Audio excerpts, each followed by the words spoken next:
Aqueles irmãos que não me conhecem, eu sou angolano. Vou falar apenas o penúltimo e o último nome. Se eu falar todo o nome completo, vai complicar, até a minha irmã que está a interpretar. Nzinga René, sou de Angola. Mais uma vez dizer aos irmãos que Angola é um país africano, que também falamos português. Alguns dizem que é português de Portugal, mas nós dizemos não, é mesmo português de Angola. Porque também é um pouco diferente. Se tivesse aqui um português, os irmãos depois iam notar que existe alguma pequena diferença entre nós. Às vezes nós também, temos dificuldade de compreender os portugueses. Então o nosso português está no meio, entre o português de Portugal e o português do Brasil. Quando os brasileiros têm dificuldade de entender o português de Portugal, vêm ter com os angolanos vão traduzir. Quando os portugueses têm dificuldade de entender o português do Brasil, vêm ter com os angolanos vão traduzir. Então, melhor português, está aí no meio. Mas não se preocupe com isso. O bom é que temos o Espírito Santo que também nos ajuda nisto. Eu estou aqui no Japão já há 5 anos agora, em Osaka, onde sou estudante na Universidade de Osaka, e sou missionário, fazedor de tenda, e tenho cultuado em várias denominações. Não estou fixo em uma, apesar de que tem uma onde eu fico mais tempo, que é uma comunidade japonesa, onde pela graça de Deus temos liderado o trabalho de discipulado e também pregado a palavra de Deus. E aos poucos estou a conhecer outros cristãos, sobretudo brasileiros, que me têm convidado aqui no Japão. Então é a segunda vez estar aqui. Meu querido irmão, presbítero Vitor Tanaka, muito obrigado mais uma vez pelo convite e pela confiança, que eu estava assim meio preocupado. Eu já estou a chegar bem atrasado, já foi um convite, isso vai fechar as portas. Só brincar, mas louvamos a Deus por isso. Obrigado, tive o privilégio também de conhecer a família da outra vez, quando estivemos aqui, e soube também do passamento físico do nosso querido pastor e servo do Senhor, Weiner. Acima de tudo, louvamos a Deus por aquilo que ele fez. A Bíblia diz que nada acontece sem a permissão de Deus. E no meio dessa situação, às vezes as pessoas interrogam-se: mas nós não oramos? Será que Deus não ouviu as nossas orações? Será que nós somos tão fracos na fé? Os milagres que lemos na Bíblia já não acontecem? Não, acontecem ainda. Porque Deus é o mesmo, ontem, hoje e para sempre. Amém. Ele não muda. Mas a vontade dele, às vezes nós não entendemos. E às vezes até que ela até pode nos explicar, mas talvez nós nem vamos aceitar. Mas a vontade dele é sempre boa, agradável e perfeita. Então, Deus seja louvado pela vida do pastor Weiner. Eu conheci apenas naquela noite com os irmãos, e conversando com ele ali, eu pude ver que ele tinha fé, ele tinha certeza que Deus ia operar, porque ele foi concordando com a oração, e sei que vários servos de Deus também oraram, mas Deus fez o que ele achou por bem, e é sempre bom a vontade de Deus. Então estamos naquele tempo em que podemos olhar sempre para 1 Tessalonicenses 5,17 e dizer: obrigado, Deus. Eu já vou entrar na minha pregação, mas só falar um pouco. Quando um filho de Deus parte, se nós olharmos bem, nós nem devíamos chorar, devíamos nos alegrar. Espera aí, está louco? Não, o problema, não é problema, é que nós somos um ser tricotomista. Nós somos um espírito que possui uma alma e que habita num corpo. A alma está dividida em 3 partes também. A alma tem mente, vontade e emoções. Falar um pouco das emoções. Emoções é a parte da alma onde, quando nós vimos, quando nós choramos, quando nós sentimos alguma coisa. Então, quando alguém faz alguma coisa boa e nós nos alegramos, a maneira como nos expressamos está na nossa alma. Quando acontece alguma coisa que mexeu conosco, tristeza, isso também está na nossa alma. Então, por que ficamos tristes quando um cristão parte? porque fisicamente nos recordamos dessa pessoa, quanta falta vai fazer. E quando nos recordamos dos anos que já esteve conosco, como ele era, como é, então isso provoca lágrima. Não é pecado, é normal chorar. Mas, como filhos de Deus, lá dentro nós temos aquela paz que não se consegue explicar. Que eu estou a chorar, mas ao mesmo tempo estou forte, porque eu sei que ele não morreu, ele dormiu. Os cristãos não morrem, os cristãos dormem. E você sabe, quem dorme depois acorda. Amém? Então, temos aquela esperança. Agora, devíamos chorar muito e muito, muito mesmo, se for um ímpio, se for alguém que nós temos certeza que partiu sem Cristo. Aí sim, temos que derramar mesmo lágrimas, porque é tarde já podemos imaginar a eternidade dele. E então, o pastor Wagner é celebração, é choro, mas é festa, porque voltou para a casa do Pai. Todos nós um dia vamos para a casa do Pai, estamos aqui de passagem, como se fosse uma viagem. Um dia a viagem termina e partimos. Vamos ficar tristes, vamos chorar, mas temos aquela esperança que depois vamos nos reunir todos nós. Amém?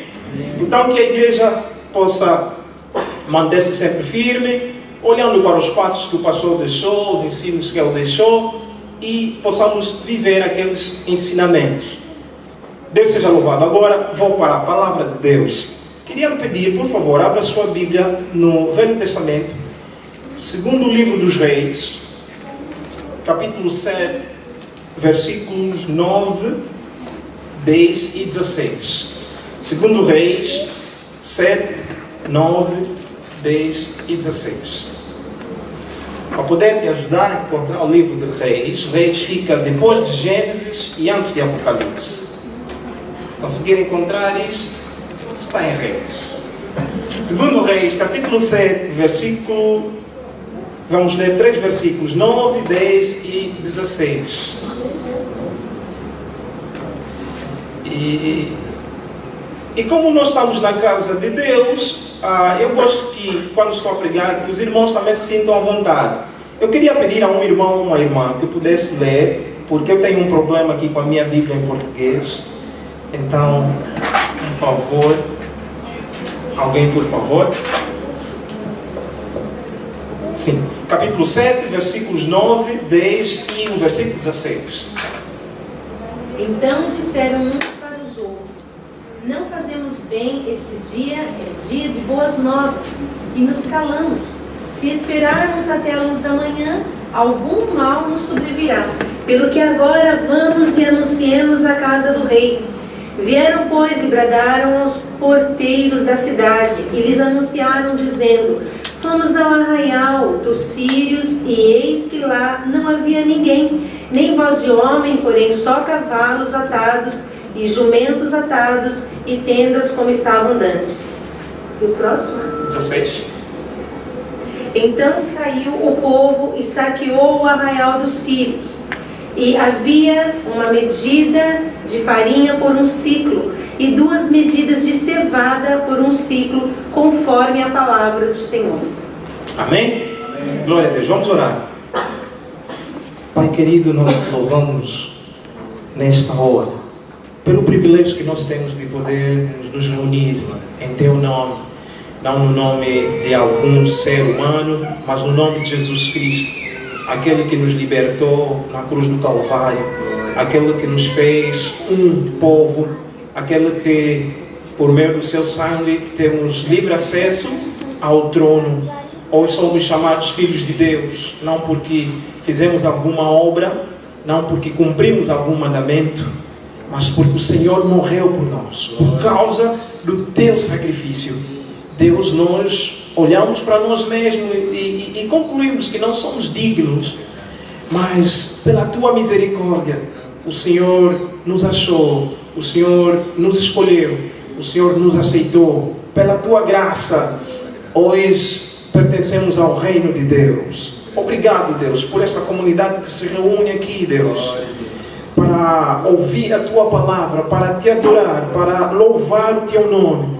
Deus, Te glorificamos por esse privilégio. queremos neste dia ouvir a Tua voz, ouvir a Tua palavra. Deus, lemos nas Escrituras, entendemos nas Escrituras que cada vez que o Teu povo se reunia em algum lugar, o Senhor tinha sempre uma palavra para o Teu povo. Deus, eu sei e tenho certeza que o Senhor tem uma palavra para o Teu povo também nesta tarde ou nesta noite. Deus, não permita que nós possamos sair daqui tal como entramos. Deus, queremos sair daqui transformados. Queremos sair daqui renovados, Deus. Não queremos nos apoiar na nossa própria experiência, mas antes, pelo contrário, queremos o renovo do Senhor. Ainda que já tenhamos experiências com o Pai, não queremos nos apoiar nelas, mas queremos chegar diante de Ti e dizer: Pai, mais uma vez, eis-me aqui, trata comigo, molda a minha vida, mexa naquelas áreas em que eu não abro mão. Senhor, queremos depositá-las no Teu altar. Senhor, nesta noite, nós nos humilhamos diante do Senhor. Venha moldar a nossa vida, venha tratar a nossa vida. Deus, se for para curar, cura. Deus, se for para libertar, liberta. Mas fale conosco, Deus. Não permita que possamos sair daqui sem a Tua palavra, porque a Tua palavra é a verdade, e a verdade liberta. Porque se nós sairmos daqui sem a Tua palavra, nós continuaremos oprimidos. Mas em nome de Jesus Cristo, nós queremos que a Tua palavra molde-nos, Deus. Não queremos sair daqui como homens e mulheres que vão refletir apenas, mas homens e mulheres que vão tomar uma determinação, uma decisão para praticar, para viver a Tua palavra.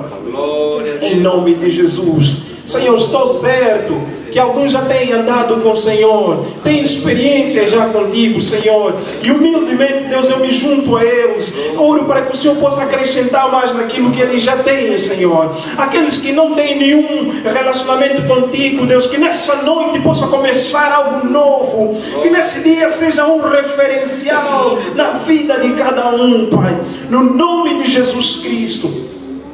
Deus, se for para renovar ministérios aqui nessa noite, Deus, esteja à vontade, Espírito Santo de Deus. Confirma ministérios aqui, Senhor. Confirma aquela oração que tem sido feita por alguém. Deus, em nome de Jesus Cristo, fale de modo particular. Sim.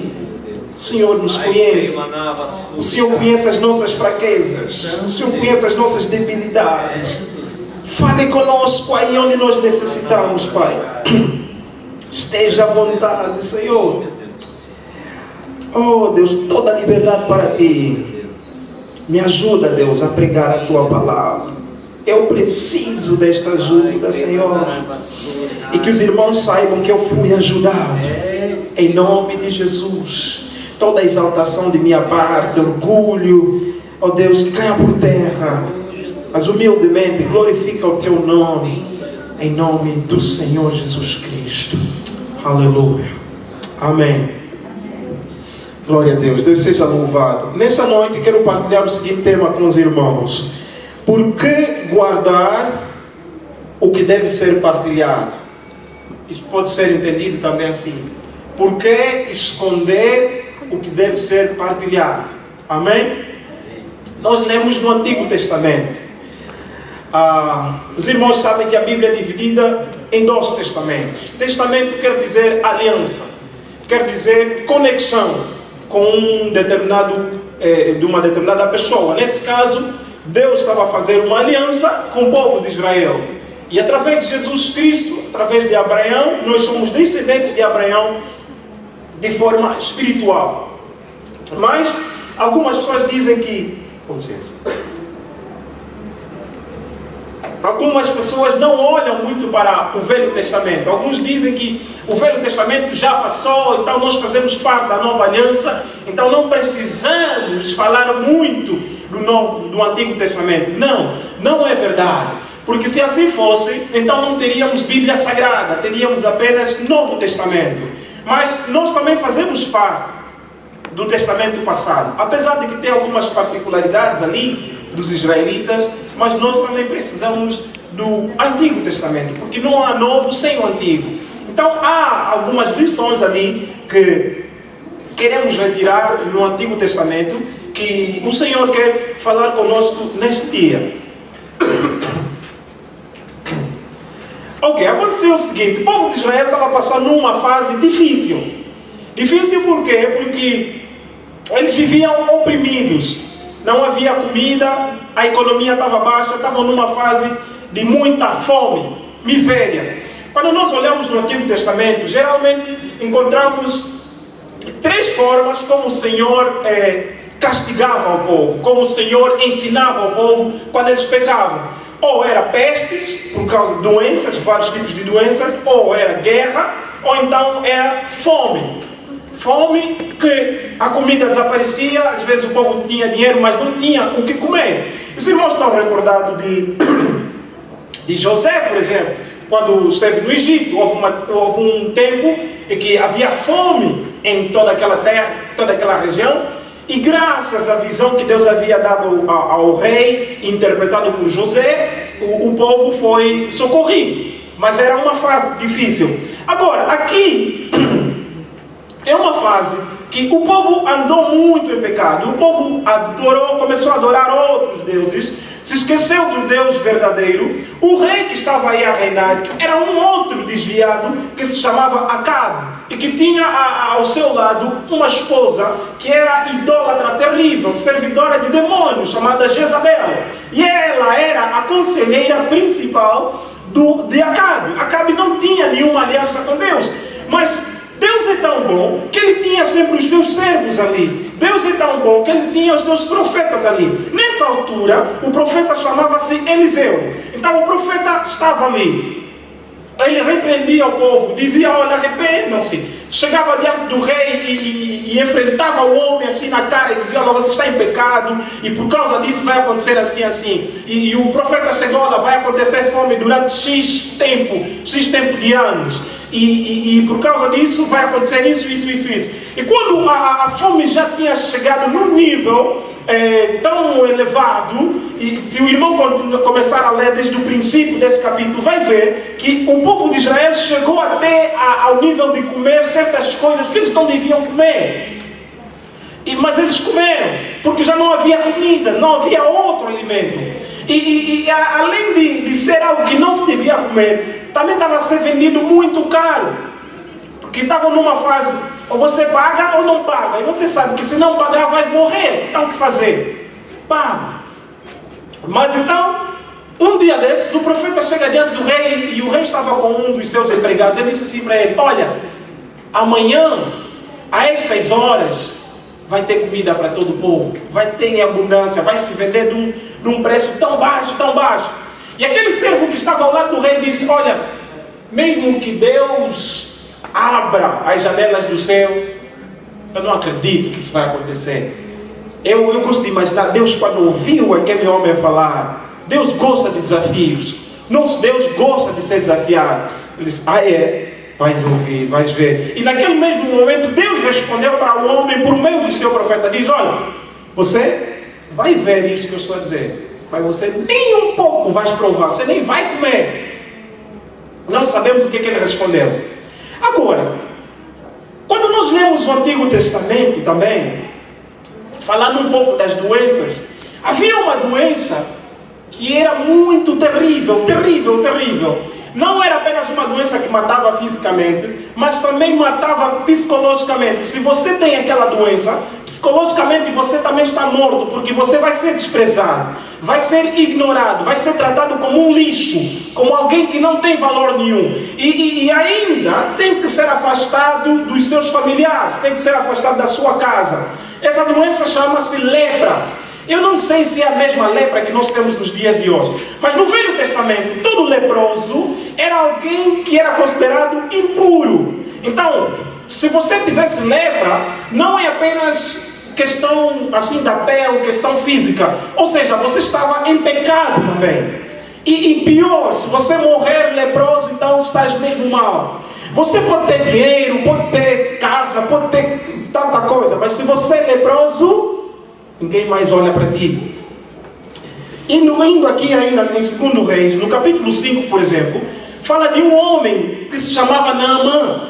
Quem era Naamã? A Bíblia começa assim: Naamã era um homem importante, porque por meio dele o povo, Deus usou para livrar o seu povo. Mas depois vem uma palavra muito importante ali, diz assim, porém, em algumas Bíblias, em outras Bíblias vem assim, mas, atenção, quando você vê essa palavra na Bíblia, para um pouco para pensar, o que está vindo? Quer dizer que virá alguma coisa ali, que vai ligar, ou aquela coisa é boa, ou é má. Então diz assim, Naamã era um homem poderoso, era famoso, era muito conhecido, porque ele era o comandante do rei assírio, o comandante do exército assírio. Porém, era leproso.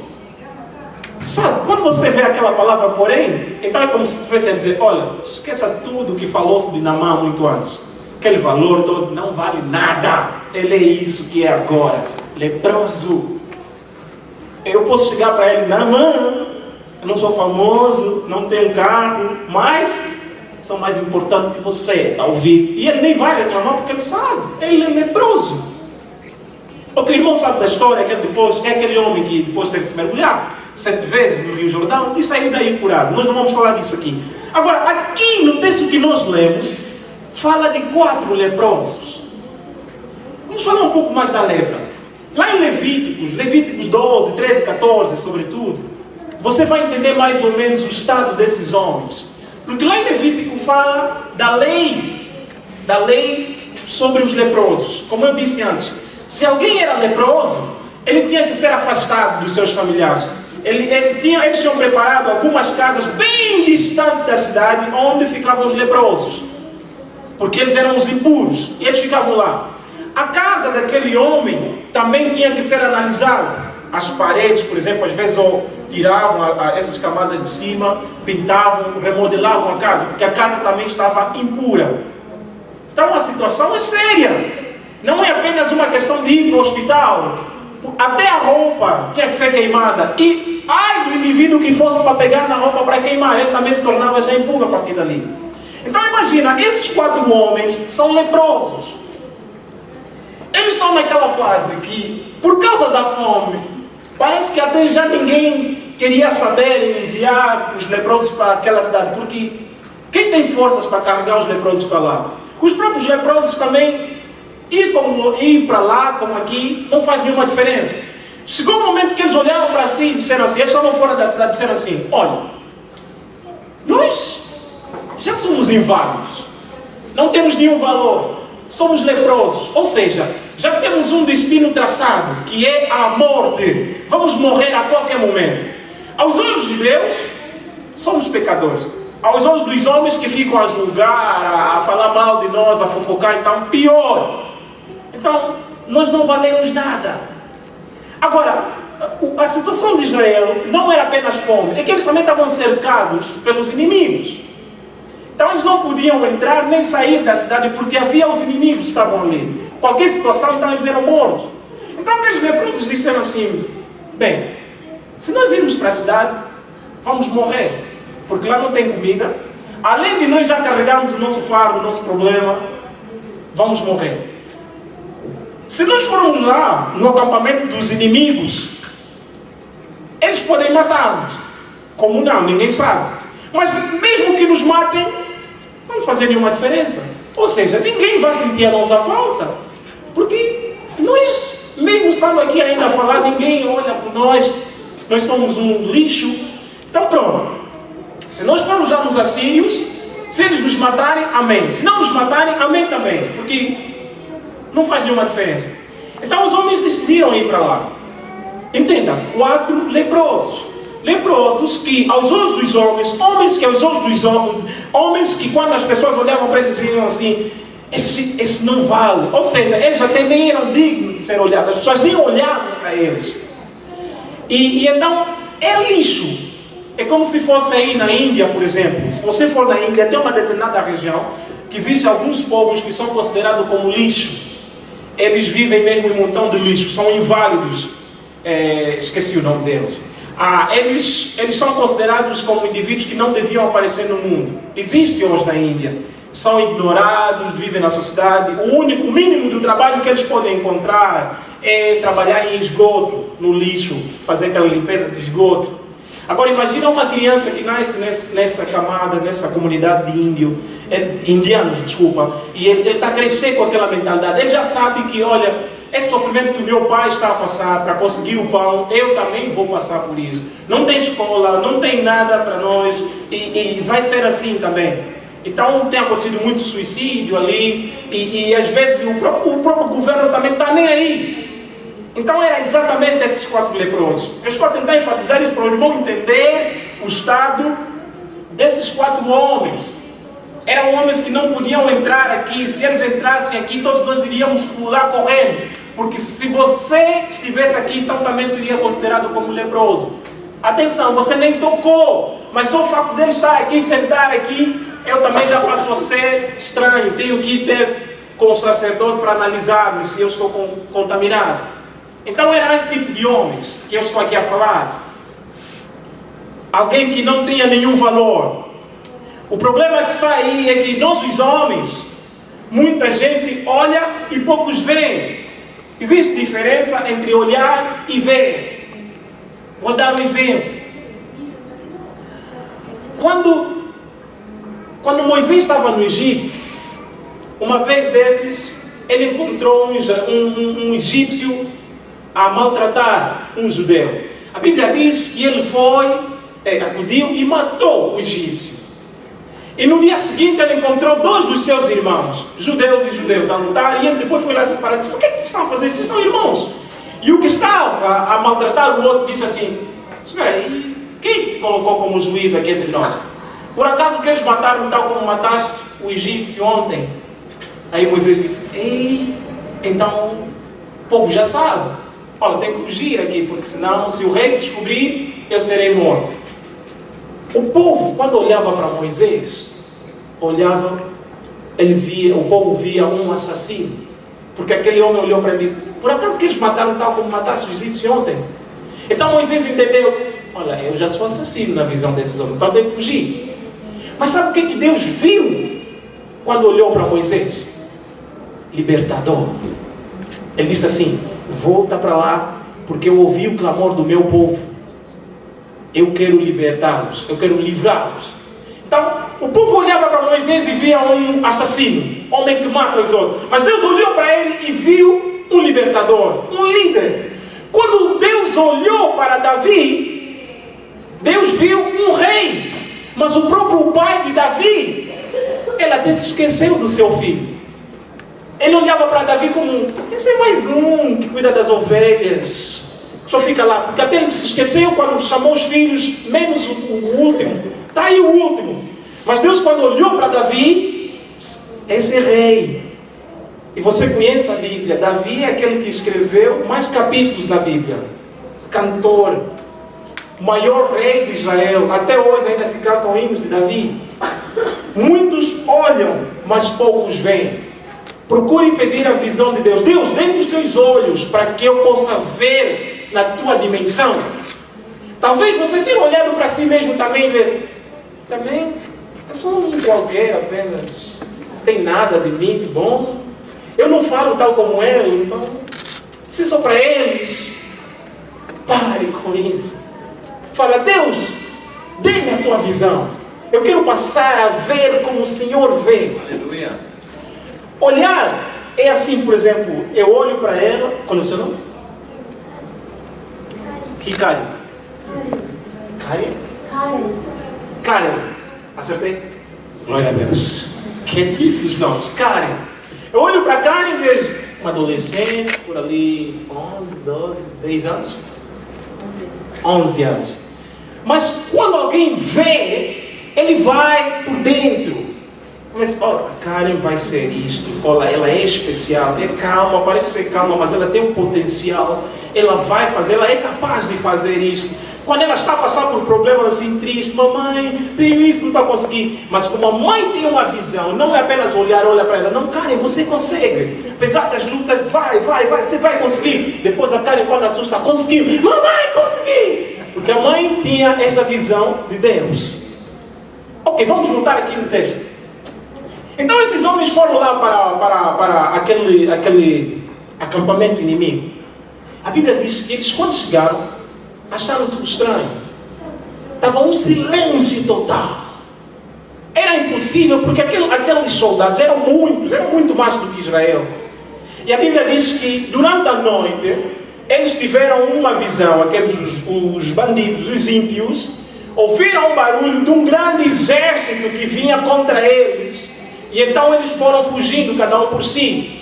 E se você ler a história, vai ver que eles encontraram assim roupas pelo caminho, peças de roupas. Enquanto eles fugiam, iam deixando. É como se, olha aí, preparem, vai ter guerra. E eles depois olham, nada, o exército que está a vir é muito mais poderoso do que nós. Então, não adianta lutar, preparem as malas e fugir. Aí ele vai fazendo as malas, depois dá por conta, olha, essa peça é boa, mas não posso levar. Aí depois ele carrega a mala, vai fugir, depois ele percebe que a mala está pesada, deixa a mala. Então eles foram deixando assim as peças pelo caminho, porque queriam livrar-se. Não apareceu nenhum exército, o próprio Deus é que interviu aí. Deus veio socorrer o seu povo. Porque quando nós estamos com Deus, nós não lutamos por nós mesmos. Deus luta por nós. As nossas lutas são lutas de Deus. Ele é que luta por nós. Nós só aparecemos para depois recolher os despojos. E foi o que aconteceu ali. Então os homens chegaram, viram tudo silencioso. Ia para essa tenda, ninguém. O outro foi para ali, é como se ele dissesse, ô João, então, como é que está aí? Olha, não sei, aqui está cheio de ouro, mas não vejo ninguém. Aí, ô Pedro, aqui é a mesma coisa. Ô Armando, olha, nessa tenda número 4 também é a mesma coisa. Está cheio de diamante e comida aqui. E eu já estou a comer. O outro, eu também já estou a comer, a beber. E começaram a fazer festa. A vida mudou no abrir e fechar de olhos. Vejam, eram esses homens inválidos, que não tinham nada na vida. A única coisa que tinham era a lepra. Mas eles de repente ficaram ricos. Ou seja, passaram a ser muito mais ricos que o próprio rei de Israel até.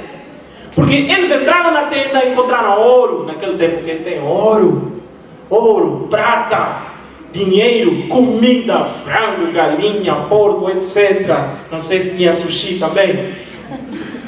E começou a festa aí. Festa. Aí de repente, um deles olha para o outro olha para o outro, os 4 olham assim e dizem, ei, nós não estamos a fazer bem.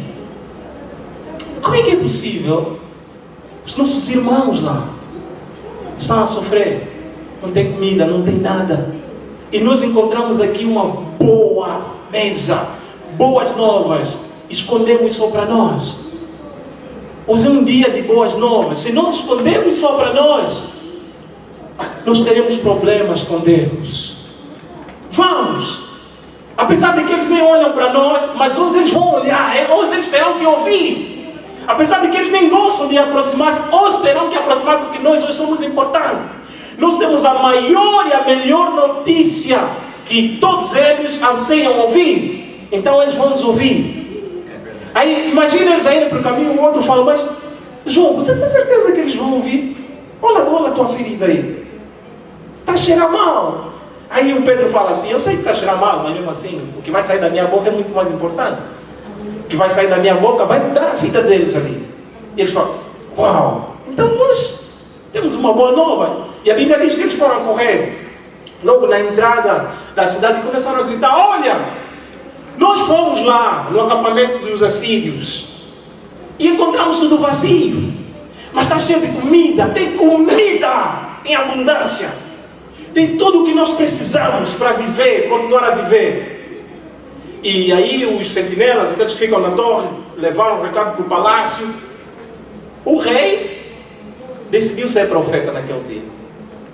Ímpio, naquele dia quis profetizar, ele diz assim, olha, eu vou vos falar o que está acontecendo. É que os assírios, eles armaram uma armadilha ali contra nós. E então eles esconderam-se. Eles estão simplesmente à espera que nós vamos para lá, depois eles vão sair. Mas o homem, onde é que tirou a profecia? Ele fica aí a adorar Baal e não sei o quê. Aí vem aquele outro empregado que também estava aí no outro dia. Ele diz, ok, vamos lá ver. Então mandaram alguns soldados ainda. Isso que acontece às vezes na igreja. Vem uma boa notícia e o povo, em vez de crer, ainda duvidam. Falam, não, vamos ainda mandar uns 2 para irem só espiar. Incredulidade. Às vezes os cristãos também são assim. Quando acontece um milagre, aconteceu. Quando acontece um milagre, o cristão vira ímpio. Como aconteceu? Você foi curado? Fui, irmão. Amém. Amém. Mas Jesus tinha dito que vai acontecer. E por que eu tenho que ficar aí todo assustado? Eu tinha que ficar assustado se não acontecesse. Porque o meu Deus disse que vai acontecer. Então o que eu tenho que fazer? Eu só crer. Agora, se não acontecer, aí sim é que eu tenho que ficar preocupado. Alguma coisa está mal. Ou o próprio Deus quer agir de uma outra forma. Mas quando acontece, não perca mais tempo. Você tem certeza que a tua mão estava mesmo paralítica? Estava quebrada? Uns ainda perguntam, você tem certeza? Que nem os fariseus, né? Lembra lá de João capítulo 9? Aquele era paralítico? Já esqueci. Era cego, que foi curado e aí depois chamaram os pais. Vem cá, esse é mesmo vosso filho? Eles pais, sim. Então, mas você tem certeza que ele nasceu assim cego? Sim. E como é que ele agora está assim a ver? E os pais já é mais velho, perguntem para eles. A Bíblia diz que eles tinham medo dos fariseus. E quando eles estavam a falar com os pais, eles já tinham perguntado no próprio homem. Diz lá, você nasceu assim? Sim. E como é que estás a ver agora? Olha, o homem que apareceu, fez assim, cuspiu com lodo, lama, fez isso, e disse, vai lavar isso aí. Quando eu lavei, estava a ver. Aí, depois eles dizem, aí os pais falam assim, perguntem para ele já é adulto. Aí chamam outra vez. Mas diz ainda. Você era mesmo cedo. E aí aquele homem diz, mas eu já vos falei. Que eu era? Então é que nem às vezes na igreja, quando acontece um milagre, aí eles estão, espera aí, você estava mesmo doente, irmão? Não faz isso. Glorifica a Deus apenas. Amém? Amém. Voltando ali. Os homens falam. E os ímpios, os incrédulos, mandam lá 2 homens. Os 2 homens, quando veem tudo, epa, rei, é verdade. É verdade. A vida aqui mudou. E a partir dali, a situação mudou. É o versículo 16 que a irmã leu. Então, eles foram e passou-se a vender num preço mais baixo. A vida melhorou. Mas quem Deus usou? Os leprosos. É aquilo que eu disse antes. Muitos olham, mas poucos veem. Quando os homens olhavam para aqueles 4, diziam, esses não têm nada, inválidos. Mas Deus, quando olhou para eles, viu missionários, viu evangelista, viu pregador, viu portador das boas novas. Porque foi isso que eles fizeram. Que Deus olhou para eles e disse, esses meus filhos, apesar de serem leprosos, eu tenho algo que eu preparei na vida deles, que só eles é que vão fazer. Meu irmão, minha irmã, você foi criado com um propósito. Ninguém está na terra só por estar, só para passar, só para viver. Ninguém. Todo mundo tem um propósito. Tem coisas que o Senhor programou que só você pode fazer. É verdade. Ninguém vai fazer por ti. Tem coisas que só você que pode fazer. Atenção, eu não estou a exaltar você. Eu estou simplesmente a lhe dizer a verdade. Agora, se você não estiver conectado com Deus, você vai passar os teus anos na terra sem viver os propósitos que o Senhor colocou na sua vida. Esses leprosos eram assim. As pessoas olhavam para eles como leprosos, mas Deus tinha um propósito. Deus tinha uma mensagem que sairia apenas na boca dos 4 para resolverem a vida de Israel. A situação de Israel naquele dia mudou completamente. Agora pensa assim, o que seria se esses homens não fossem falar? Se eles escondessem para si aquelas boas novas? Se pegassem primeiro, não, nós depois vamos falar, mas antes ainda vamos encher os nossos sacos com ouro, prata, a comida toda, e depois vamos lá falar. Eu não sei, alguma coisa iria acontecer com a história de Israel, porque Porque eles também contribuíram na existência de Israel até hoje. Porque o povo não morreu mais. Então Deus usou aqueles homens simples, que eram assim, sem importância nenhuma.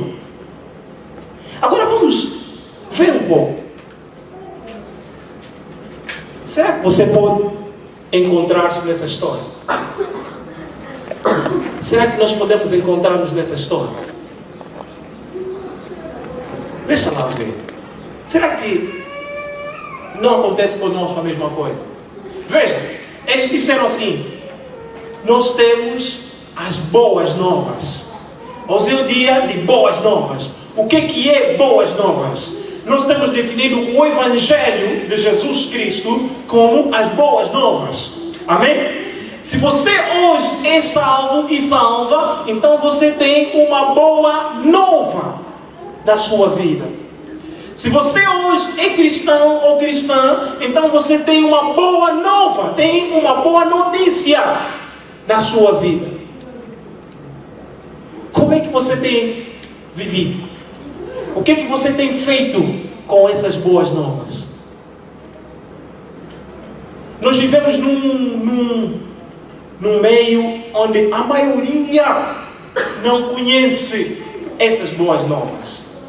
Então, o objetivo da minha mensagem hoje é trazer para a igreja alguma coisa que tem se perdido nos últimos tempos, que se chama evangelismo, que se chama evangelização.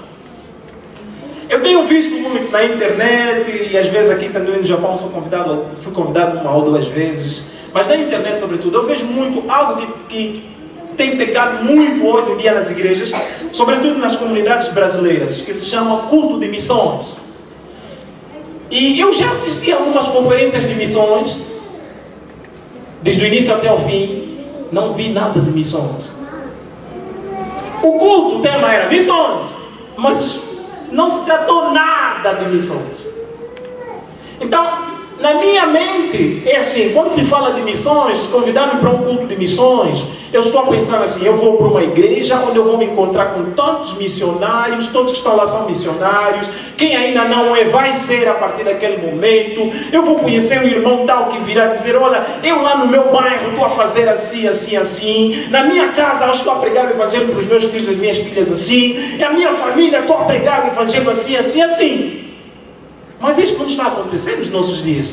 Mas tem tantos cultos de missões. Em alguns cultos até os irmãos eles vêm encontrados, sobretudo africanos, e mudam de roupa, vestem-se de japonês, de indiano, de indonésio, etc, etc. Mas está bem distante da palavra missões, na prática. Se esses cultos de missões fossem realmente cultos de missões, então já haveria muita diferença nos nossos dias. Eu fico triste quando vou num sítio e pregamos, depois no final o pessoal só vem te elogiar. Eu gostei da palavra. Eu não estou muito interessado nos elogios. O pessoal não está dizendo para não me elogiar coisa. Mas atenção, o meu ponto não é recolher elogios. O meu ponto é que as pessoas possam tirar pelo menos uma coisa para praticar. Se a pregação de aplicação prática, amém, glória a Deus, atingimos o objetivo. Agora, se nos der apenas um pensamento, sim, estou a refletir, estou a pensar, gostei muito da pregação e eu vou pensar, não houve pregação. Pregação tem que dar algo para praticar. Então nessa noite, se pelo menos uma vida, uma só pessoa eu decidir, a partir de hoje, essa vai ser a minha vida e eu quero agora, eu vou começar, eu já estaria alegre. Louvado seja o nome do Senhor, valeu a pena sair de Osaka para aqui. Esse é o alvo. Então, queridos irmãos, provavelmente a maior parte brasileira, nós estamos no Japão. Eu não sei se já tem 1% de cristão. Da última vez que eu ouvi falar da estatística, estávamos em 0 ponto alguma coisa de cristãos. O que é que estamos a fazer? Nós precisamos pregar o Evangelho. Alguns de vocês têm estado a orar, Senhor, eu quero ser cheio do Espírito Santo. E o Senhor diz assim, quer ser cheio do Espírito Santo para quê? Atos capítulo 1, versículo 8. Ficai em Jerusalém e recebereis a virtude do Espírito Santo, que descerá sobre vós, e serão o quê? minhas testemunhas. Então qual é o propósito do Espírito Santo? Falar em línguas? Não. É muito mais do que falar em línguas. O propósito do Espírito Santo é que nós possamos ser testemunhas de Deus. Eu não vou ser batizado pelo Espírito Santo se o meu coração não está disposto a abrir mão e começar a testemunhar. Porque é ali onde o Espírito Santo quer me usar. Agora, testemunhar não é apenas falar pela tua vida em si. O Espírito Santo vai tocar em você, vai colocar no sinal, as pessoas vão ver alguma coisa estranha, alguma coisa diferente na tua vida. Você está a testemunhar. Então nem sempre testemunhamos com palavras. Nem sempre o evangelismo é feito com palavras. O evangelismo é feito sobretudo com obras. Porque não adianta eu sair aí e começar a falar para ele, Jesus te ama, e dar folhetos, mas a minha vida está bem distante. Eu não vivo, não pratico aquelas coisas. As pessoas olham para mim e não conseguem ver Jesus na minha vida. É necessário ação. Uma família cristã vivia, provavelmente os irmãos também já ouviram essa história. Eles viviam separados, assim, por um pequeno muro, com uma outra família não cristã. A senhora ímpia, quando varria a sua casa, fazia limpeza, pegava no lixo e depositava no quintal dos cristãos. A nossa irmã, ela arrumava aquele lixo e colocava no seu cesto de lixo. Nunca foi lá reclamar, nunca foi lá discutir. E aquela senhora fez isso várias vezes. Chegou um determinado dia que ela fez, ela ia para despejar, e exatamente no momento em que estava para fazer isso, a nossa querida mãe, irmã, estava a sair. Agora imagina, né? É que nem um filme, que nem nos filmes. Tá, ela fica assim agora. Vai para frente, não vai para trás. Sabe o que a irmã fez? A irmã disse, ô vizinha, não se preocupe. Tá, foi lá, pegou o cesto de lixo, despejou, depois devolveu. Imagina a cara daquela senhora. Ela olhou e disse, você é estranha, você é diferente, tem qualquer coisa aí na tua vida que não bate bem. Lixo foi a porta que Deus usou para a pregação do Evangelho. Ela depois falou, olha, Jesus entrou na minha vida, Jesus é que faz com que eu não vá lá discutir contigo, eu já sabia que você faz isso, mas Jesus mudou a minha vida, eu sou diferente, eu amo-te, e Jesus também quer mudar a tua vida. Pregou o Evangelho para ela, e ela se tornou cristã. Lixo! Então, uns vêm e outros olham. Se ela olhasse, ia ver lixo. Mas como ela estava a ver, ela viu a oportunidade para pregar o Evangelho. Nós precisamos pregar o Evangelho. Agora, falar de evangelismo, às vezes dá medo nas pessoas, na igreja. Se calhar o irmão, a irmã já está a sentir aquele fio aí na barriga. Pregar e falar aí com as pessoas. Como é que é isso? Às vezes algumas pessoas têm medo de serem rejeitados. Ninguém quer ser rejeitado. Você chegar assim, olha, por favor, eu sou isso. Quero saber disso. Aquilo mexe conosco, emocionalmente, voltamos na alma. Ninguém quer causar conflito. Às vezes algumas pessoas acham que se eu falar de Jesus para esse grupo, olha, está tudo na boa aqui no restaurante, estamos a falar de coisas boas, de repente você muda o tom e passa a falar de Jesus, aquilo pode trazer conflito de relacionamento. Então ninguém quer isto. Todo mundo procura evitar essas coisas. E tem aqueles casos também que algumas pessoas não querem ser, às vezes vão ser chamados de nomes. Olha, está ali ela, filha de Deus, que acha que já vive no céu. Então, as pessoas fogem disso. Né? E tem aquele medo às vezes. E se eu receber uma pergunta difícil? Aí, se eu não conseguir responder, depois eu falar, viu? Teu Deus não existe. Pior, naqueles que dizem que Deus não existe. Então aí tem aquele medo. E tem aqueles que dizem, não, isso aqui também, isso aqui não é meu chamado, eu não tenho dom para isso. Meu ministério é outro. Sabe qual é a verdade? Eu também muitas das vezes tenho tido esse medo. E sou missionário. Às vezes também fico assim, e se ela me der uma resposta assim, pá, da cara? E se ele me disser assim, E se ele decidir, a partir de hoje não quero mais falar contigo porque você é muito atrasado, essas coisas não existem. Eu também às vezes tenho isso. E sou missionário. Mas eu aprendi uma coisa, é que à luz da palavra de Deus, Jesus nos deu um mandamento: ide por todo mundo e pregai o Evangelho. Então não é essa coisa de olha, esse é o meu chamado, esse não é. Eu também preciso fazer isso. E outra coisa maior, ele disse assim: eis que estarei convosco até a consumação dos séculos. Eu aí aprendi o seguinte: quando eu vou para pregar, não estou sozinho. Aleluia. As pessoas podem ver, um africano, não sei o que. O africano está aqui, olha, Trindade está aqui, os anjos ali, rodeado de fogo. Então eu vou e prego mesmo. Mas então eu não sei falar japonês, como é que fica? O Espírito Santo fala japonês. Amém. Ele que inventou o japonês. Eu ainda não falo japonês fluentemente. E eu ando sempre com folhetos na minha mochila. Onde quer que eu vou? Deixo folheto no trem, deixo folheto no avião, deixo folheto no aeroporto, deixo folheto no hotel, deixo folheto no banheiro. E assim se vai bem. No saco de lixo também, todo folheto.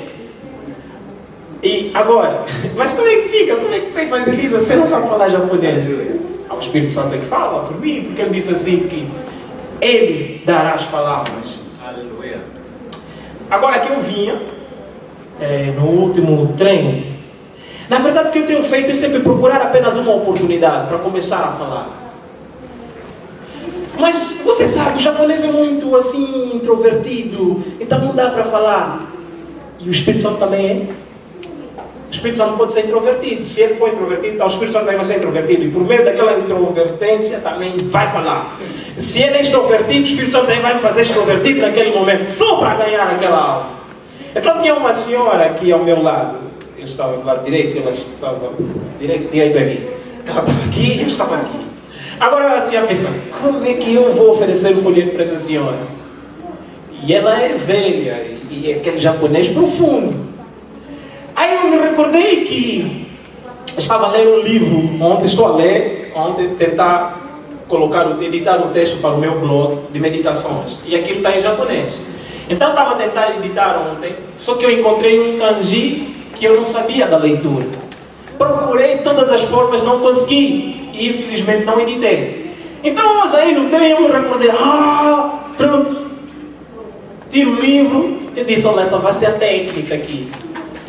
Ele disse, você não sei japonês, né? E ele disse assim, desculpa, como é que se lê esse kanji? E ele disse, isso é isso, né? Falou, takane. Eram dois kanji, na verdade, porque eu já sabia um que era o taka, eu só precisava do um que eu fiquei a saber hoje que é ne. E ele,そうですか? Não, é assim, né? E ela depois ficou já toda preocupada, mexendo no seu telefone para analisar se era mesmo o que ela disse. E ela depois confirmou. Aí eu depois tirei o folheto. Eu disse, assim, e ela depois, ela não aceitou. Mas eu consegui falar com ela. Abrir as portas. Então existem sempre portas abertas.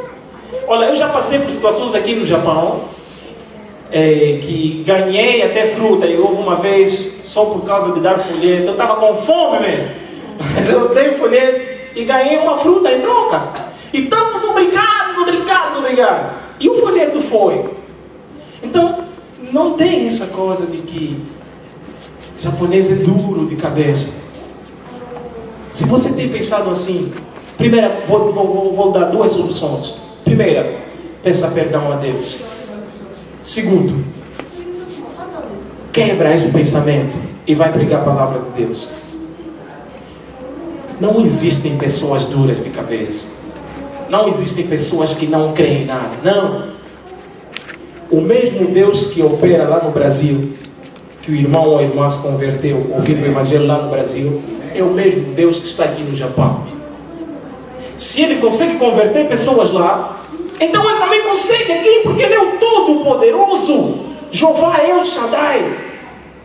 Ele só precisa de pessoas para poderem ir falar das boas novas. Agora, nós temos escondido isso, por causa dos medos que eu já falei, né? E outra coisa também que eu aprendi, sabe, irmão, você e eu nunca vamos conseguir mudar o coração da pessoa. Tem coisas que nós não poderemos fazer, não vamos conseguir. Olha, você pode jejuar 100 anos, um ano inteiro, jejum seco, nem água, nem suco, nem comida, só orar para mudar o coração de alguém. Você nunca vai conseguir isso, porque aquele não é seu trabalho, é o trabalho de Deus.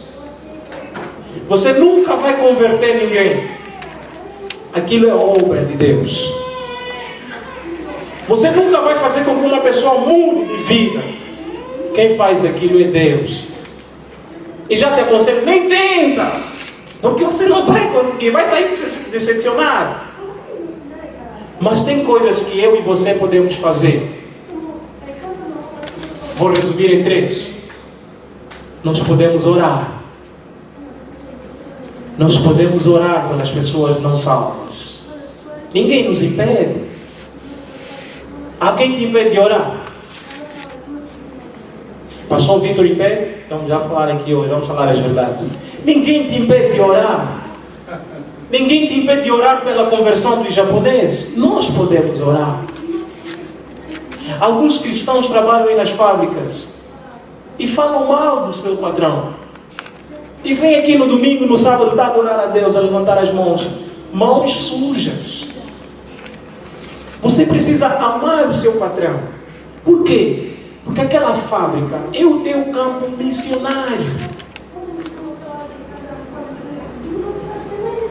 As crianças, adolescentes que estão na escola, aí aquela vossa sala de aula, a escola é o vosso campo missionário.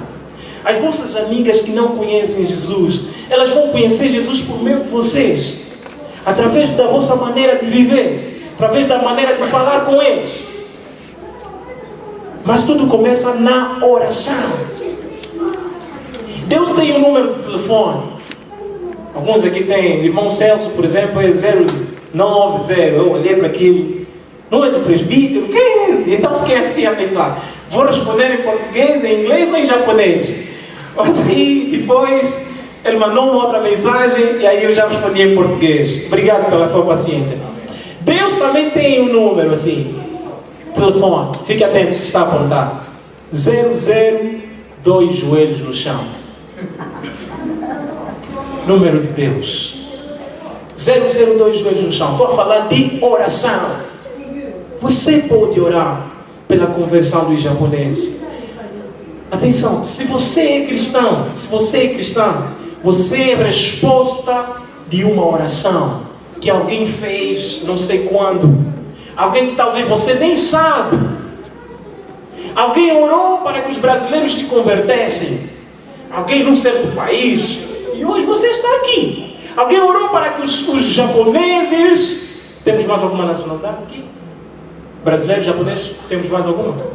Coreano. Alguém orou para que os coreanos conhecessem Jesus. E você conheceu Jesus. Então eu e você somos resposta de uma oração. Agora Deus nos está a chamar para sermos também provocadores de resposta de oração. Orar. Nós estamos nesse país para abençoar esse país. Vamos começar com a oração. Vamos começar a quebrar aquilo que Satanás implantou nesse território por meio da oração. Não vai falar já, não vai já na rua. Primeiro ore, tire tempo para jejuar pelos japoneses, pelos seus familiares que ainda não conhecem Jesus, por qualquer um que ainda não é filho de Deus. Ore. Você pode fazer isto. Mas irmãos, sou tão fraco que eu não consigo orar durante uma hora. Tá bem, ora 30 minutos. 30 minutos ainda é muito, 15 tá bom. 15 também é muito, 10 então. 10 também é muito, 5. Agora sabe qual é a boa nova? Até 1 minuto também é oração. Porque na visão de Deus, orar muito não é o tempo. Orar muito é o coração. Não é porque eu dobrei os joelhos. Primeiro, os joelhos do meu coração precisam ser dobrados. Se o meu coração está puro, mesmo em 1 segundo, Deus ouve. Amém? Amém. Os irmãos não dão a gritar? Amém? Amém. É oração. Mas é lógico, quando você ama a Deus, você não quer ficar na presença dele só por um segundo, não. Imagina os casados aqui, um segundo com a tua esposa, só um segundo. Que amor é este? Então, você ama a Deus, só quer ficar na presença dele durante um segundo. Não, aí você, não quer ficar mais um minuto. Aí 2, 5, 10, 15, quando você assustar 3 horas. Oh, conseguiste! Glória a Deus. Por quê? Porque eu amo a Deus. A outra coisa boa com o nosso Deus é que você pode orar em qualquer lugar, em qualquer momento. Mesmo a trabalhar, você pode orar. Ele escuta. Ele não é tipo, não, aqui na nossa fábrica, irmão René, nós montamos carros e faz muito barulho, então se orar, Deus não vai ouvir por causa do barulho dos carros. Não! Ele escuta lá no seu coração. Não é como os muçulmanos, hein? Que tem um Deus que só fica lá. O Deus dele chama-se Allah. Então é um Deus que só fica lá. Nosso Deus está aqui, está ali, está por lá, está em toda parte. Então quando chega a 12 horas, quando chega a 18 horas, o que quer que ele esteja a fazer, ele para ali e vai orar. Eu não preciso dessas regras. Mesmo que eu estou a trabalhar, mesmo que eu estou a estudar, mesmo que eu estou a apresentar alguma coisa, estou a falar no meio das pessoas, mas estou a orar. Este é o meu Deus. Então eu posso orar pela minha vizinha, eu posso orar pelo meu vizinho. Aqui é difícil, às vezes você nem sabe quem é que vive do lado esquerdo, você nem sabe quem é que vive do lado direito. Mas você pode orar por ele, porque você sabe que tem alguém no lado esquerdo, tem alguém no lado direito. Ele nem precisa saber que eu estou a orar por ele. Eu estarei simplesmente a semear através da oração. Amém. Então tem coisas que eu e você podemos fazer. Eu tenho pedido a Deus, Deus me dá sabedoria para pregar a palavra, para evangelizar. Me dá qualquer técnica, qualquer coisa, nem que me chamem de louco, eu vou fazer. Então eu me mudei para um apartamento. E isso agora mudou muito. Mas os japoneses têm aquela tradição de quando chega um vizinho, aquelas trocas de presente. Eu sabia que eu é que tenho que dar. Eu li alguma parte por ali, mas aí fiquei assim a pensar, mas dá, isso aqui tipo que já não pega mais. Eu sou jovem, estudante e tal, vida não é tão assim, não tem tanto dinheiro, como é que fica isso? Não, nem precisa de tanta coisa. Mas aí naquele de pensamento depois disse, pronto, também não vou dar, nem sei como começar. E veio um coreano do lado esquerdo. O alarme tocou, eu vou lá, ele apresenta uma pequena lembrança, uns biscoitos e tal. E diz assim, escreveu alguma coisa, eu vivo aqui e gostaria que seja bem-vindo, então relacionamento, quero ter bom relacionamento contigo. Eu disse, nada disso ainda existe, então também vou fazer. Eu fui aí, liguei para uma senhora japonesa, a minha mãe de hospedagem aí, então como é que é isso? E ela foi explicando assim, ela é budista, e ela nem sabia que eu tenho um outro plano por trás disso. E aí eu orei, fui comprar esses pequenos biscoitos. Os irmãos vão biscoitos também? Biscoitos. Ok, amém. Glória a Deus. E então, eu depois peguei os meus folhetos, em cada embrulho, um folheto. Eu sabia que o da esquerda é coreano, mas ele fala japonês também. Então, folheto em coreano. Depois os demais, tudo japonês. Eu fui da frente primeiro. Assim, mas assim, um pequeno japonês, assim, meio encoralhado e tal, naquele tempo. E eu depois dei. E ele bem sério, arigatou. Eu fui no outro, fui no coreano também, como já conhecia e tal. Arigatou. Eu fui no da direita também. Era um velho já. Arigatou, você também, arigatou. Mais tarde eu descobri que eu troquei os folhetos. No velho da direita, que é japonês, eu coloquei o folheto em coreano. Agora fiquei assim, como é que fica? Aí para lá e dizer, não, troca, é esse aqui, dá aquele. Eu não fui, só orei. Não sei se ele falou coreano naquele dia ou como, mas nem que ele não leia, o gesto, aquele gesto de ir ter com ele, estranho, africano, não sei, nem japonês, como é que está a dar isto, aquilo. Deixa as pessoas, Deus pode usar aquele gesto. Então eu trago agora a segunda coisa que nós podemos fazer: importar-se pelas pessoas. Sabe, lá na fábrica tem muita gente que Bom, eu não sei porque que eu estou a falar muito de fábrica aqui. Não sei, Deus tem um propósito para isso. Tem muita gente que tem problemas. Você nem sabe, mas ele tem problemas interiores. Aqui no Japão tem muita gente que vive sem esperança. Jovens e tudo. Por isso é que temos muito suicídio. O índice de suicídio aumenta a cada dia. Então, falta de esperança, falta de paz. Muito problema. Quando nós começamos a nos importar com as pessoas, atenção, não estou a falar pregar. É só eu importar-se. Konnichiwa, ohayou gozaimasu. E coisas assim, tão simples. Eu estou a semear. E Deus vai usar isto. Deus pode usar isto. Eu estava a falar para alguém, uma japonesa, e fomos falando, e depois eu comecei a dizer para ela, olha, tenta imaginar alguém que você acha que essa é a pessoa que mais me ama, ou o amor que essa pessoa tem por mim é maior mesmo. Imagina na tua mente, não precisa dizer para mim quem é. Ok, agora eu quero lhe dizer que o amor de Deus para a sua vida é maior que o amor que essa pessoa tem por ti. E ela começou a chorar. Chorar mesmo. Eu nem sei porque também não tive coragem de perguntar por que está chorando. Mas ela sabia porque estava chorando. Porque eu acho que ouviu alguma coisa que foi mexer em alguma área da sua vida que provavelmente ninguém tem mexido, ninguém tem tocado. Viu? Está se importar. Comecei a falar de Jesus para ela. E fomos fazer um discipulado. E ela depois desapareceu, foi batizada em alguma igreja que eu fiquei a saber. E agora voltamos a conectar-nos de novo. Vamos lá ver como é que ela está. Nós precisamos nos importar com as pessoas. Importar-se pelos filhos. Os filhos estão a crescer. E os pais às vezes têm apenas a preocupação de pagar a escola, a roupa, o telefone. Mas ele provavelmente tem problemas, tem perguntas no seu interior. E ele não sabe a quem perguntar. Tem dúvidas da vida. Por exemplo, os adolescentes estão na puberdade, quer saber disso, ouviu alguma coisa ali, lhe disseram, olha assim, e ele, mas será que posso? E os pais estão todos ocupados, ninguém tem tempo para sentar. Vamos nos importar com as pessoas. Eu não sei, provavelmente você já passou também, algumas pessoas passaram por experiências dolorosas com os estrangeiros, com os japoneses, então criaram um certo rancor. Tira isso do seu coração. Perdoa. Ou você precisa ir pedir perdão a alguém. Importa-se com as pessoas. A última coisa. O que é que nós podemos fazer? Falar. Finalmente, falar do Evangelho para as pessoas. Se esses leprosos não falassem, então seria uma desgraça para Israel. Não sei se teríamos a história de Israel aí.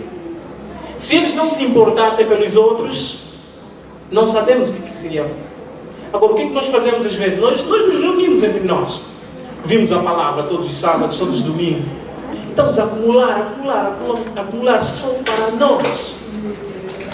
Está na hora de sairmos por aquela porta. Começarmos a falar. Eu preciso orar a Deus. Deus me dá sabedoria. Como é que eu vou fazer isto? E o Senhor vai me mostrar. Algumas pessoas provavelmente são seus familiares que ainda estão no Brasil e que não conhecem o Senhor Jesus. Que você nunca falou para eles do Evangelho. Está na hora de começar a falar. Alguns estão aqui, japoneses, eles nos fazem tantas coisas boas, olhamos para eles, são todos respeitosos, mas nós temos uma coisa maior que eles não têm. E nós escondemos. Irmãos, vamos lá analisar. Será que isso não é egoísmo? Será que isso não é falta de amor? Eu acho que é. Nós precisamos chegar diante de Deus e dizer, Deus nos perdoe, tenha misericórdia de nós. Nós vamos começar pela oração. O Japão vai ser liberto por meio da oração. Não é só sair à rua e pregar, mas tem que ter primeiro oração. Tem que ter um preço a ser pago por meio da oração e jejum. E Deus vai começar a fazer grandes coisas. E Deus está a fazer grandes coisas nesse país. Tipo nada, tipo que não está acontecendo nada, mas Deus está a fazer coisas. Hoje lá, na comunidade onde eu cultuo, houve culto de batismo. 3 crianças, meninas, foram batizadas. A menor delas, eu acho que está por ali entre 8 anos, 8 ou 9, não sei. E, bom, infelizmente eu cheguei bem tarde, porque eu tinha preparado até uns slides que eu queria usar aqui hoje, mas fica para a próxima. Essa menina tão pequena, antes do batismo, então deram-se um tempo para dar um testemunho. E cada um foi falar, não, eu vim aqui nessa igreja por causa da mamãe me trouxe aqui e fui depois, aos sábados, temos o Aleluia Club, que é o das crianças, onde escuto muitas historinhas e aprendi sobre Jesus. E a pastora, porque é uma pastora, ela também nos ensinou quem é Jesus, como podemos falar com Ele, como podemos orar. E depois ela disse algo assim: no futuro eu quero ser pastora. Daí eu estou, veja o sonho desta menina. Por que ela disse aquilo? Porque ela tem ido lá na igreja, aos sábados, tem aquele clube das criancinhas que ouvem histórias de Jesus, começou a aprender sobre Jesus. E ela vê sempre aquela pastora, a brincar com ela, já uma senhora, a brincar com ela, fala, e soube que o emprego dessa senhora é pastora. Então começou a dizer assim: eu quero ser como esta senhora, quero fazer o que ela faz. Então Deus está a fazer coisas aqui nesse país. Agora, Deus está à procura de leprosos. Eu quero ser um leproso. Espero que você possa se prontificar para ser um leproso também hoje. Não estou a dizer para você adquirir a doença. Estou a dizer para adquirir a visão desses leprosos. E vamos inundar aqui o Japão. Amém? Amém. Eu estou indo no final. E eu trouxe alguma coisa para poder ilustrar, poder ajudar os irmãos no que eu estou a tentar falar. Eu vou deixar um desafio para os irmãos. Eu vou explicar já para os irmãos. Eu queria pedir, alguém poderia me ajudar a distribuir isto? Queria que todo mundo tivesse, pelo menos um. Obrigado. Vocês vão receber um pequeno cartão. Eu vou explicar o que é isto. Bom, vou esperar que todo mundo receba. Enquanto isso vou falar. Então, nós temos a boa nova de Deus. A melhor e a maior mensagem que jamais se contou neste mundo. Que não só mexe aqui na terra, mas mexe também na eternidade. Não guarde essa mensagem. Não guarde o Evangelho. Por exemplo, às vezes as pessoas podem te perguntar: espera, o que é que você faz aos sábados de tarde? Sábado também tem culto. Ok, o que é que você faz nos domingos de tarde? E você fala: olha, eu vou para a igreja. E ele fica assim naquela curiosidade: igreja? Já podemos ficar mais ou menos assim: igreja? Mais ou menos o que é que vocês fazem lá? E já tem uma oportunidade para começar a falar do Evangelho. Então nós temos várias oportunidades para falar do Evangelho aqui. Eu aqui no Japão, uma das técnicas que eu uso para começar relacionamento com os japoneses é língua. Eu chego para alguém e falo assim: olha, eu falo essa língua, essa. Você fala japonês, tu quer me ensinar? Eu vou lhe ensinar. Mas tem. Obrigado. E então aí eu começo. O meu objetivo não é só aprender japonês, mas é falar de Jesus para ele. Nós podemos chegar num determinado lugar só para contar da nossa cultura, falar da história dos brasileiros. Tem pessoas que estão curiosas, só querem ouvir falar do Brasil. Mas você aproveita aquilo como uma oportunidade. Então todas as oportunidades têm que ser aproveitadas para pregarmos o Evangelho. Sobrou? Ok, obrigado. Então, eu já vou explicar isto. Ok, eu vou chamei isso de OIF3. O para orar, I para importar-se, F para falar, né? Inoru, Omoyaru, Wakatiao. Gostou, né? Ok, então já tem, né? OIF. Primeira coisa que eu posso fazer, eu posso orar. Eu posso me importar com as pessoas. Aquela história que eu contei aqui daquela vizinha do lixo, ela importou-se e por causa daquilo teve a oportunidade para pregar o Evangelho. Eu posso depois falar. Agora, esse 3, depois tem essas linhas aqui. O que é isto? Eu vou orar a Deus e pedir a Deus que me revele 3 nomes, pessoas que eu quero falar de Jesus. Essas 3 pessoas, eu vou escrever os seus nomes aqui. Estarei a orar por elas. Estarei a me importar com eles, me preocupar com eles. Alguém que descarga, coisas assim, precisa de alguma ajuda. Importar-se, atenção, sem falar ainda nada do Evangelho. Depois vou orar a Deus, que me mostre a altura certa para falar de Jesus para eles. O Senhor está contigo. Mas isso é uma coisa bem séria que você precisa orar antes. Atenção, o que estamos aqui a fazer não é religião. Não é mais um grupo de missões. Não, é muito mais do que isso. É prática. Tem que haver aplicação. Por isso é que eu estou a dizer que você precisa orar até pelas pessoas mesmo que vão aparecer aqui. Mas atenção, não é apenas para ficar em três, né? Esse é apenas o início. Depois dali, avance, avance, avance, avance. E é assim que vamos atrair outras pessoas também para esta comunidade. E vamos atrair para outras comunidades. O nosso objetivo não é enchermos aqui a nossa denominação, é enchermos o céu. Então não fique triste se você escrever o nome de alguém que vive bem distante, mas ele depois diz assim para ti: olha, mas eu não tenho tempo para ir aí para os vossos cultos.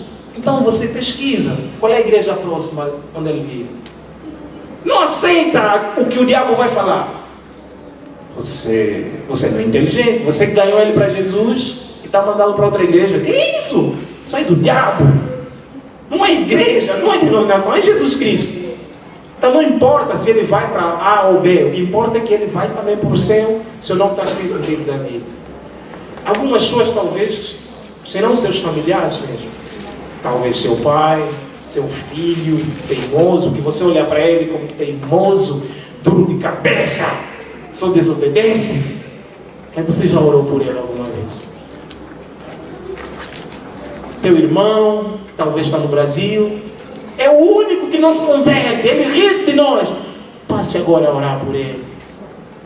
Acho que alguns estão a se encontrar aqui. Estou indo para o fim. Eu nasci numa família de... Nós éramos 5 rapazes e uma menina. Eu sou o terceiro e o segundo partiu para a glória há 3 anos. E foi lá que eu aprendi muitas lições sobre a morte. Você que às vezes fala assim da morte assim de uma forma pequena. E o último de nós, que se chama Benjamim, que era o caçula também de Jacó, ele foi o mais teimoso. Bom, eu não sei se eu também fui, né? Não é que eu estou a tentar puxar aqui desvantagens para mim, mas é que ele, como era o último, todo mundo viu ela crescer. Ele era bem teimoso. Faltava respeito aos pais, que às vezes nós olhamos e falamos: mas esse é mais pequeno, vontade de pegar para ele bater. Como é que você vai falar isso para a tua mãe? A mãe fala: ela faz isso, coisa assim. E houve vezes que a mãe assim, quase a chorar: já não sei o que é que eu vou fazer por ti, não sei mais quanto. E eu cheguei para a mãe e disse: olha mãe, parem de ralhar, parem, não sei o que, agora vamos começar a orar. E depois eu adquiri um livro, tem um livro, O Segredo da Esposa que Ora, acho que é isso. E eu ofereci para minha mãe. Oração, ela começou a orar. Orar pelo Benjamim, orar. Hoje, aquele irmão é um dos mais abençoados da nossa casa. Bênção. Se tornou cristão, filho de Deus, líder de louvor, manda motivos de oração. Estou aqui no Japão, olha, eu preciso disso, então eu preciso de um conselho aqui. Por favor, ore também por isso. Esse é aquele tal. Oração. O último motivo de oração que eu recebi dele, ele vinha de uma outra cidade e disse: olha, estou a sair de uma outra cidade, dirigi o louvor na igreja tal. E esse ano eu fui escolhido como líder do louvor. Esse é aquele que estava a dar dor de cabeça. Oração. Depois é que se falou. Então vamos começar a orar. Você está na rua, está em oração, faz caminhadas de oração. A orar pela rua, a orar pela cidade daqui, ou que vai numa rua onde às vezes só ficam prostitutas. Em vez de você estar a falar mal dos homossexuais, gays, etc., vai orando por eles. Vai pedindo a Deus a oportunidade para depois falar de Jesus. Algumas pessoas só precisam mesmo ver alguém que se importe com ele. Aí depois ele vai dizer: eu quero esse Deus. Amém? Amém. Glória a Deus. Pronto, então eu vou ficar por aqui, mas eu quero orar no fim. Antes de orar, eu quero te dar esse tempo que você ore. Vamos orar por estes 3. Vamos tirar um tempo agora de oração. Peça a Deus que te mostre 3 pessoas. Deus poderá mostrar-te agora, ou poderá mostrar-te depois. Mas eu quero lhe pedir que tiremos um tempo, antes de eu orar para concluir aqui. Glória a Deus. Os irmãos entenderam? Todo mundo entendeu? Glória a Deus. Tira esse tempo de oração. Vamos orar. Ora ali no seu lugar. Fala para Ele. Deus, me mostra as pessoas. E se você ainda não é cristão, você sabe, você é uma dessas pessoas. Pode escrever o seu nome aí. Então você vai ser a pessoa que vai orar por si mesmo, que vai importar-se por si mesma e vai falar para si mesma e vir ter aqui e dizer: ó, eu quero este Jesus. Glória a Deus.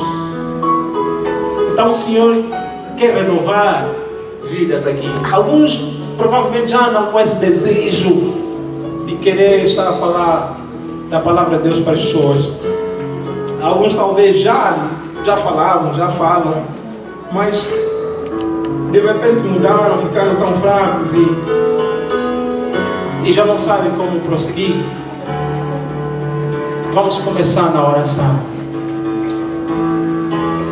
Vamos olhar para esses leprosos e dizer: eu quero ser como esses leprosos. Esses leprosos entraram lá no céu como heróis, como guerreiros. Os anjos bateram palmas quando eles entraram para o céu, porque eles mudaram a história de uma nação. Você pode mudar a história da sua família. Você pode mudar a história da sua vizinhança, da sua rua. Eu e você podemos mudar a história desse Japão. Podemos mudar a história da vida de alguém que está em um determinado sítio que nem eu e você conhecemos. E nem sabemos como está a sua vida agora. O Senhor pode nos revelar. Aleluia. Então eu vou dar esse tempo para você orar. Depois vou orar para concluir aqui.